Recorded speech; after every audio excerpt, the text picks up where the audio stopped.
1, 2. This episode of the Tribeman Podcast is brought to you by Sarcone's Bakery. Sarcone's Bakery is located in Philadelphia, Pennsylvania at 758 South 9th Street. It is a 5-generation bakery that was established in 1918. They have everything from bread, loaves, sandwich rolls, Italian cookies, and the best tomato pie in the city. And if you want to get a hold of them, 215-922-0445, 215-922-0445. And my man Edgar's going to put their website and their links and all that for you to get a hold of them. But the bar none, the best bread in the city of Philadelphia.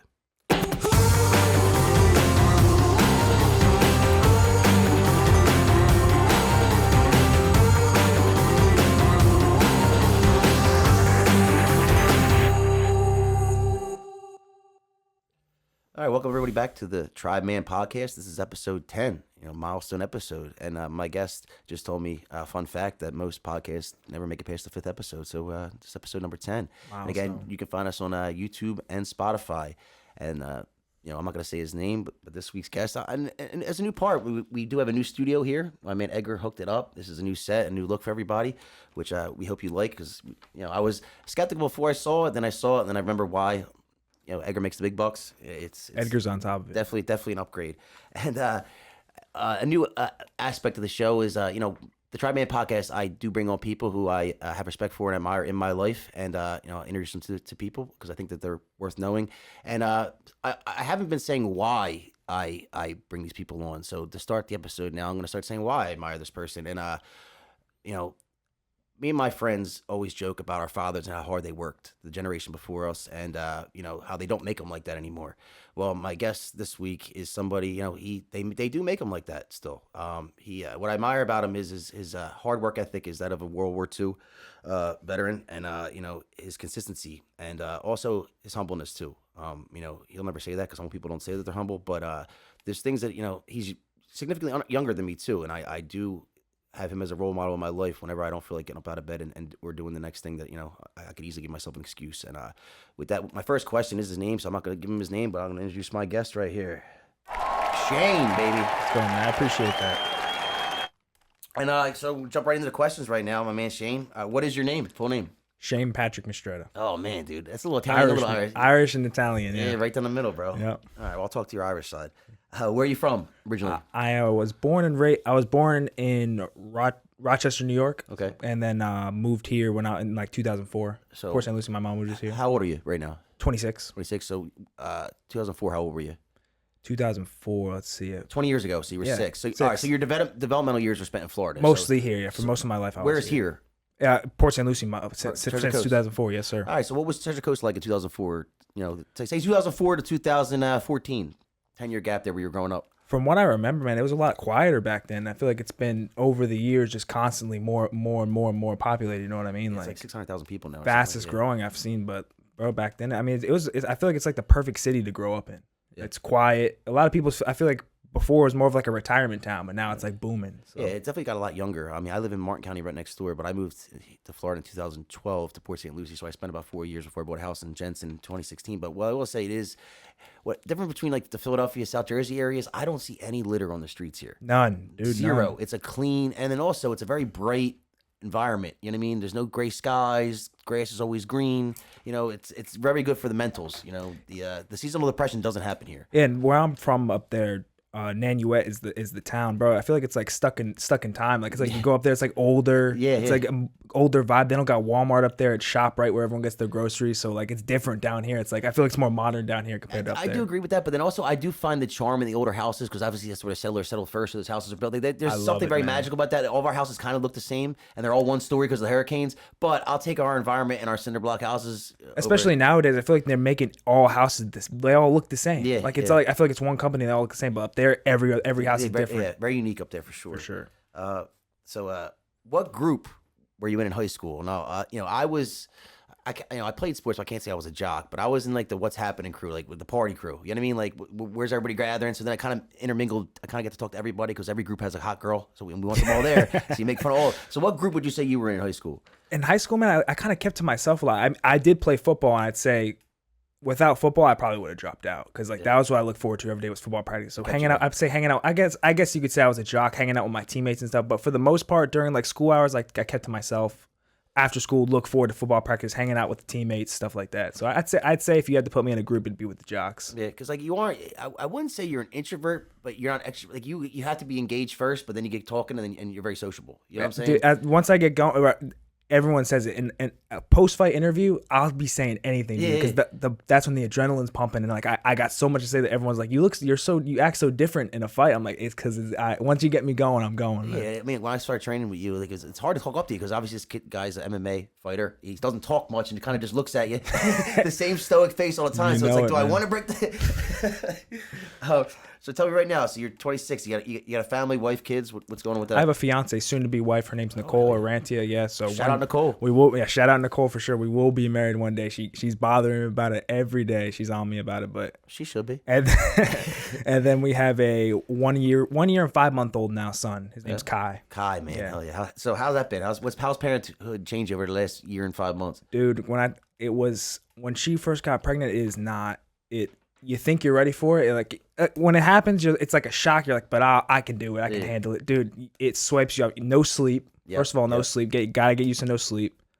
I'd say second is, bro. My Xbox has been on probably 2 times since he's been born. Like no video games done, TV shows. I mean, because like when you have free time, you want to sleep. So like free time is at night when he goes to bed. So it's like I'm either going to sleep or I'm going to train. You know what I mean? So. It's a tough balance, but dude, I wouldn't trade it for the world. It's the best thing ever. For sure, yeah. Because what else will you be doing after you do that? I feel like before you have the kid, everyone tells you all the warnings. Look out for that. It's like, nah, that happened for you. You know, I'm not gonna. But then it does happen in the middle of it, and you're learning under fire. But you have to learn under fire. Like, everyone learned under fire. I can't picture my life without him now. So, exactly. Yeah. For sure. It's weird. It's like, what was I doing before? Like for my free, I was wasting time. You get it. Yeah. You get it. So what is your occupation? I'd say for occupation for money, I do like Instacart, DoorDash, shipped, so I can like make my own schedule around what I wouldn't call professional fighting my occupation because that doesn't pay the bills. So I'm a professional fighter, but I'm not. It's weird. It's just it's my mental. It doesn't pay the bills, so I wouldn't call myself a pro fighter. So you're a pro fighter who is young in his pro career. Exactly. I think you have like 3 fights under your belt. You have another one come up in November, right? November 23rd, yes, November 23rd. So in order to train the much that you need to do and pay the bills, because you do have a wife and kids, you do that DoorDash and whatever you got to do. Exactly. So like I have the number that I got to make every month. I make that exact amount.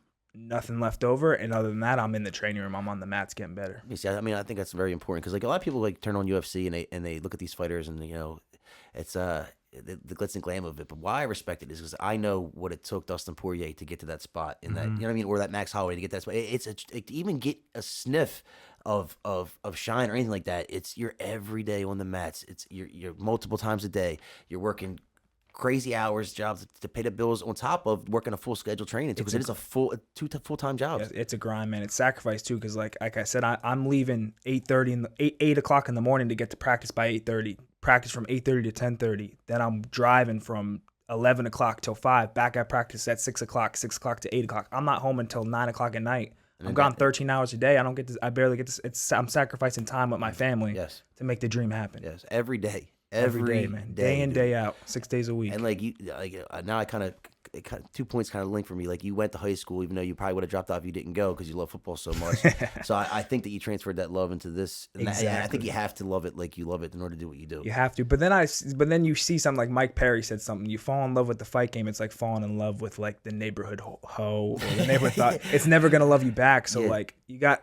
I love it. I know that the work, the dedication, the sacrifice I put in, I will be a world champion one day. So I know I have what it takes to get it done. Yeah, dude. And like, I look at you and it's like, I'm not, because I get worried about some guys who get too deep into it. And it's like, I see them from afar and it's like, all right, it might not happen where you are that, you know what I mean? And like, I think it definitely can happen for you. You know what I mean? Because I'm close enough to you where I would say like, yo, dude, but like, no, go for it. But what I see from you every single day in your work ethic and how you are with your family, your friends, and how you do put the time in is like, no matter what you decide to do in your life, you're going to fucking be successful. So that probably makes it easier for you to fucking like go all into it. Cause you can fucking like, I'll be all right. Yeah, I know what you're saying. Like, if I put the time and effort I'm putting into fighting into anything else, I could do whatever I want. Yeah. This is just what I'm choosing to put my time and effort in because I love it. Number one. Number two, it could open up financial freedom for me in the future, which is what I want. Yes. And number three, I want to be the best fighter in the world. So yeah. That's what I'm working for. And after that, if you need a job, I'll be the first person to offer you. Oh, and you'll probably be the first person I call, man. Sure, you guys dude. have been there. I would love to have you on the squad. For sure. So how did you get into MMA?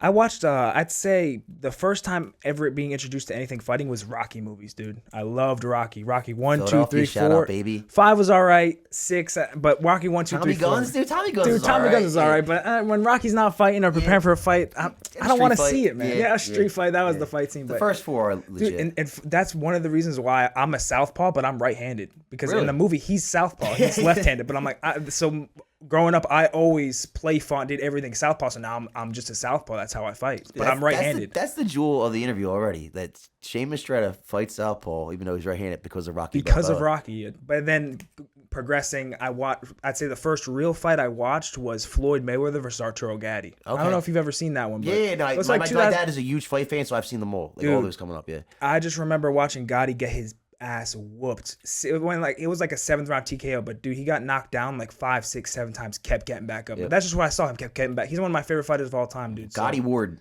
Dude, those wars. Yeah, oh my God, dude. I can't believe they didn't put those fights in the Mickey Ward movie. Oh, I know. They didn't even really mention it. Yeah, that's like. I feel like at the time they made it, it was all the stuff going on when Gotti died and did his wife do. So they probably just left it out. But dude, it is a shame that wasn't in the movie. Well, it's always good for they always make a second one now. Yeah, that's why I thought they did it. And then obviously you said you want to be world champion. But why do you do it? Like, it is a grueling job. Like, why do you do it? Dude, I wrestle with that a lot. Why do I do it? I mean, like I said, I love it, but like.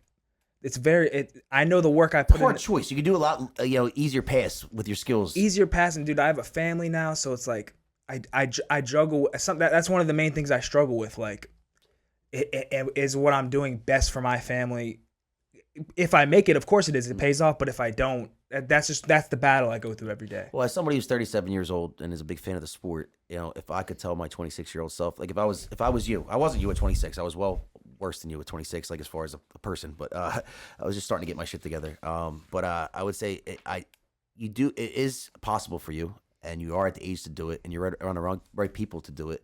So I would say, man, if you have a chance, because I mean, growing up, do I own a treatment center? Yeah, but that's not what I want to be the shortstop for the Phillies. You know what I mean? So it's like now, like I was like, the ultimate goal would be like, I want to be fucking Dustin Poirier. You know what I mean? So it's like, go for it while you can, man. Go for it. And that's what I'm doing. I'm like, I can regret it later. I can always go back to school. I can always go back and get a job. I have connects. I have people like you in my life. Where I can always, if something bad happens, I have something. I can't be 40 years old and go back. Oh, I want to go back and be a fighter. It's not gonna happen. You land on your feet. I'm going for it now. That's why I'm going for it. 110%.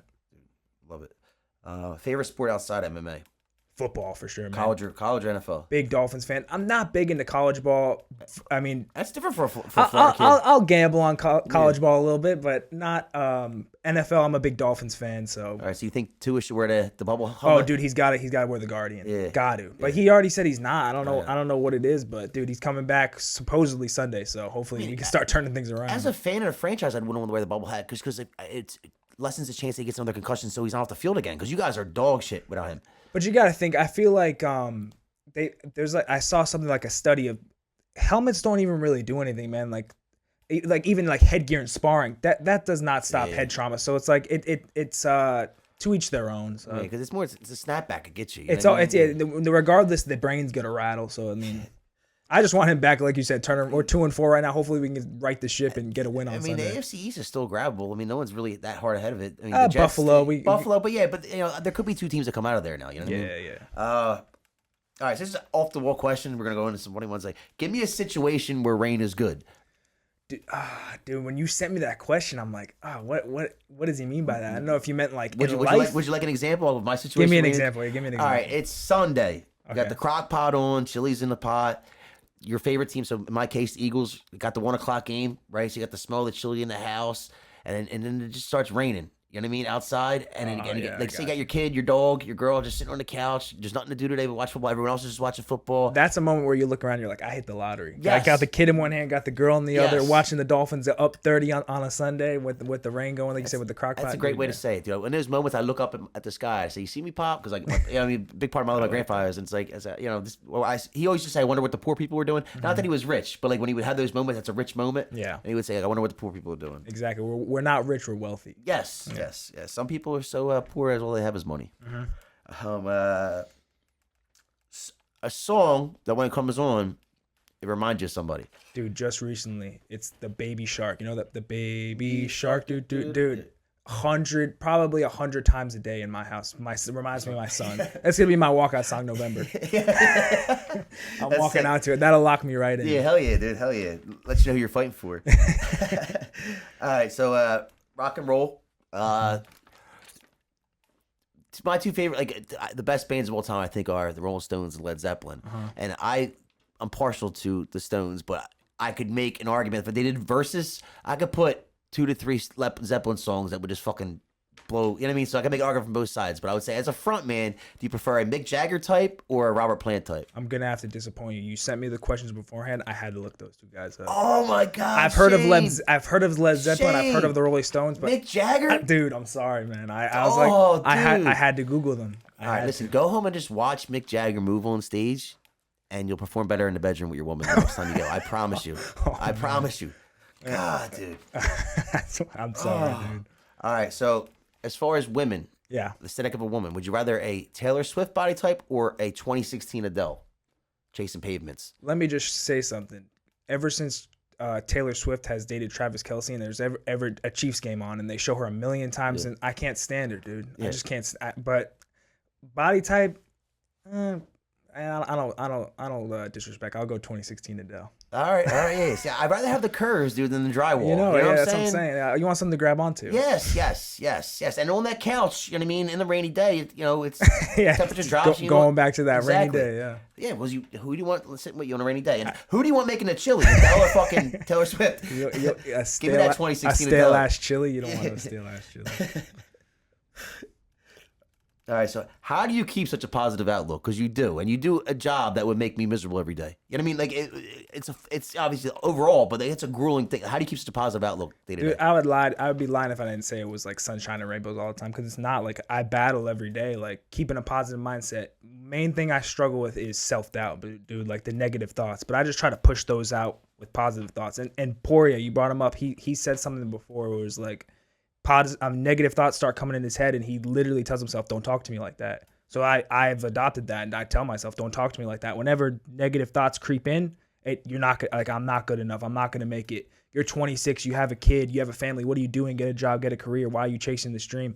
Don't talk to me like that. I'm doing what I'm doing. I'm going for it 110%. So I just take little things from people here and there like that and just push it past and just try to keep the positive mindset, put the hard work in, and good things will happen. I mean, that's very well said, Shane. And I get self-doubt thoughts like that, and it turns into imposter syndrome, right? Because like when you do something like open up a business and no one's ever done it, around you, or you know what I mean, it is self-doubt because like no one's ever done it. So like people tell you, come on, you can't do that. Why don't you just go get a union job, get a pension, stuff like that? And it's like, no, you never did it. You went up. You know what I mean? I'm not saying I can, but I'm going to give it a shot. You know what I mean? So but that all comes with support too, because I also want to be able to do what I do without Nicole's parents letting us live there, only charging the $500 a month. My girl Nicole, she supports me more than she supports me so much that like she makes me want to push past and do the extra workout.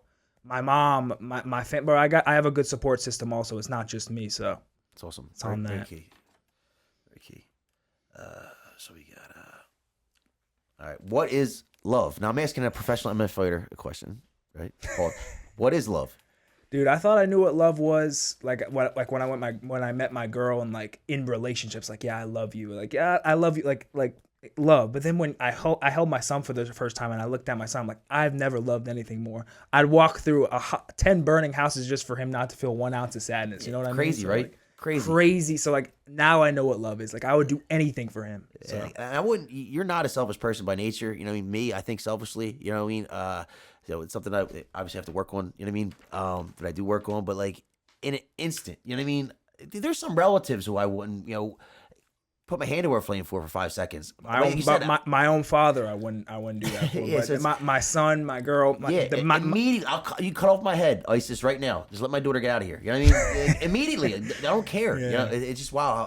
Yeah, for sure, and it's unconditional too. Unconditional, man. Yeah, for sure.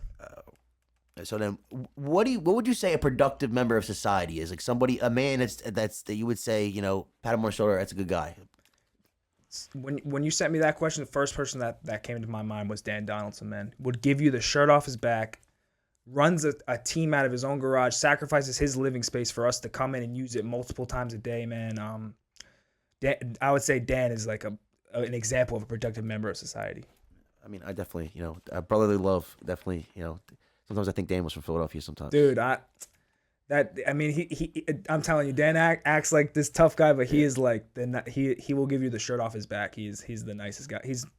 I'm grateful for having met him. Yeah, I mean, I can tell you, like, I called him 2 days ago with something that I really needed a solid with, and I mean, he don't wake up early.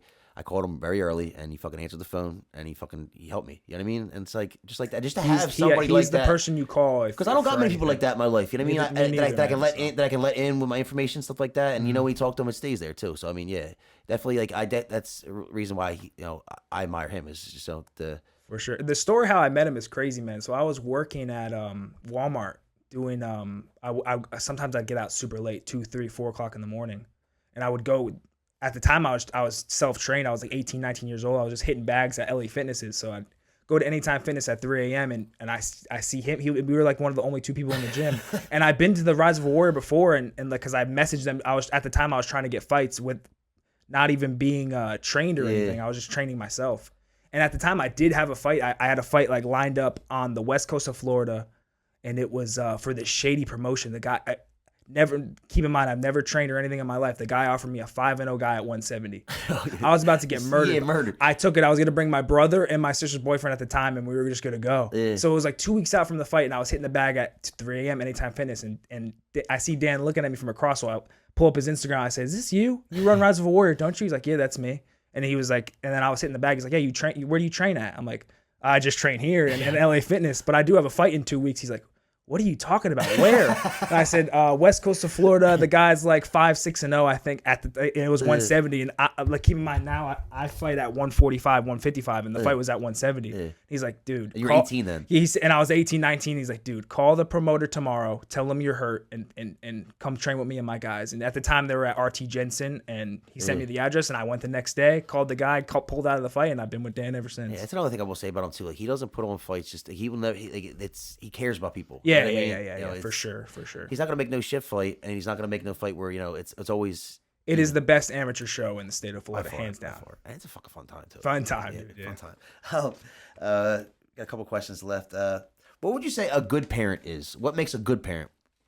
I'd say like what we talked about before: unconditional love, offers guidance. Me and my girl argue about certain things like. She does things better. I do things better. Exactly. But it's like you said, trial by fire, learning on the job, and like just trying to do the best I can. Like, yeah. Yeah, I mean, showing up is like 99% of the battle. Yeah, for sure. Yeah, just showing up, being there. Not like you said, not just financially, but emotionally. Yes. Be unconditional, and just try to provide the best life possible. I will say that's not the part that I thought would be my strong suit before I started, but has grown to be my strong suit. Like maybe it's because I'm immature, but I can get down on her level pretty good. You know what I mean? And like really hear her. You know what I mean? And what comes back is very interesting to hear from that point of view. So if it's interesting, I'm into it. You know what I mean? Because Molly's how old? She's 5. Oh, so you're in that. She's talking back with you. Oh, dude, I mean, but she's like far advanced because like she's like as far as talking because she's been talking for herself. I've from met a her. young age. Yeah, she is definitely. Yeah. She's gonna talking shit to you pretty soon. All right, so what is some advice for someone looking to get in MMA? What to look for? What to look out for? I'd say it depends what they're getting into it for. If they're getting into it because like they're being bullied or want to get into shape, I would say the number one thing I tell them is just to stick with it because you're gonna get beat up in the gym. You're gonna take your licks. But as far as like looking for a gym, like as far as a good gym and not such a good gym. I mean, I feel like I just got lucky, man. Like, cause our team name is the Treasure Coast Cartel, and we just have like a family environment, man. It's not like I know some gyms is like dog eat dog, like all trying to get one up on each other. We're all just trying to help each other flourish and succeed. So like, it just kind of depends on the situation they're in. But if I was like just starting out and I wasn't where I was at, I would just look up the best gym in my area, try out a couple different gyms. I know a lot of gyms offer free trials, and just try to get to where you fit in the best. Because I mean, it's kind of intimidating walking into that's like I did walk into cartel. I mean, you guys are all trying to be professional fighters, so it's like, and you got, want to win. So, but like, I would say look for like a learning. You held your own. Yeah, I'd say you held out of pride. You know what I mean? Out of fucking. You made the walk twice. Yeah. I'm gonna do it again, dude. Well, yeah, Dan doing it this time. I can't. Oh, dude, this is gonna be the big. This is gonna be the big. I'm so glad I'm on this card. Dude. This is gonna be the biggest one ever. I'm so glad I'm not, because I can fucking watch it. Think about it. Danny, the father's fighting? Yeah. No, he's not. Dude, he is. No, he's not. He is. Yep. I didn't hear Amateur. that yet. He's fighting. No way. I hope. Hopefully, I'm not breaking any news or stepping on any toes. But dude, I've been waiting. Danny's the second person I ever sparred, and he beat the shit out of me with like 18 jabs. Dude, every time I went in, he would just fucking pop me with a jab. But I've been wanting to see him fight. The long-awaited debut, man. I'm telling you, if he's fucking husky. He would. If he. I mean, he's good on the other side of the social media aspect, dude. Yeah. He is number one. But if he actually put the time in that he puts into training and stuff, dude, he is like. I can't believe that, dude. I'm so excited for that now. Dude, it's gonna be crazy. All right, then here's our last question to wrap it up: is what will someone get out of MMA? I'm not saying if they don't as far as personal. You know what I mean? I'm not saying that a professional career. I'm saying for their mental, physical, spiritual. If someone went in MMA, what could you say that they would get if they did do it? I'd say they'd get. Number one thing is confidence. A huge confidence boost in yourself. Knowing that you can walk into a room of 10 people and be like, I can probably strangle 10 out of 10 people in here. It's a pretty confident thing. And also I'd say like how I got with the cartel is just a sense of you have a sense of family, a sense of people you can accountability. Someone you can always call, people you can call and get in contact with if you need anything. So I will also say it does give you confidence, but for someone like me who thought they could know how to fight before I walked in to see you guys, it also humbles you because before then I walk in, I'm like, he's fat, he's skinny, he's this, that. I could fuck that guy up. And then now I realize people from all different shapes and sizes could fuck me up. I mean, in jiu-jitsu class, it does not matter. There was a 16-year-old. He might have just turned 17, but he was a high school senior, and he was going to be going to the police academy right after. Big ass fucking kid. Yeah. I mean, he fucking manhandled me. You know what I mean? And it's like that's how it goes, man. Then you walk into a bar and there's 20 guys in there. But now I know maybe one of these guys trains. Maybe he trains a little bit more than I do. You know never what I mean? know. So it dude. humbles you too. It does definitely humble you, but if you stick with it, it is. I think it should be required that everyone trains martial arts at least at some point in their life, because I think it should be part of the curriculum of phys ed for sure at school for sure for guys and girls. You know what I mean? Yep. And then at the very least, it's got me in the best shape of my entire life. No doubt, yeah. As I'm saying, regardless if you're not trying to defend yourself or anything like that, like you said, it'll get you in shape. You'll lose weight, and you're learning something while they can help you out in the public. While you're working out, so it's double benefit for sure. For sure. And so with that, we wrap up the 10th episode. As milestone episode of the Tribeman Podcast. I want to thank Shane Mistretta one more time. And like he said, his next fight is November 23rd at the Havert Elfen Center. I always think Havert T. No, it's Havert Elfen Center in Fort Pierce, Florida, November 23rd. Rise of a Warrior. So come on out. I will be there. So and also if I know you or you know me and I see you at Rise, come up, give me a hug. You know what I mean? It's a great night. Yes, spread some love around. The best night. Yeah, and shout out Tribe, man. They've been a sponsor of mine since I'd say good 3-4 fights now. So appreciate you guys for sure. I mean, we see what it does in the community, man. It keeps you guys from getting us. So no doubt. All right, man. Thanks, Edgar. And shout out Edgar.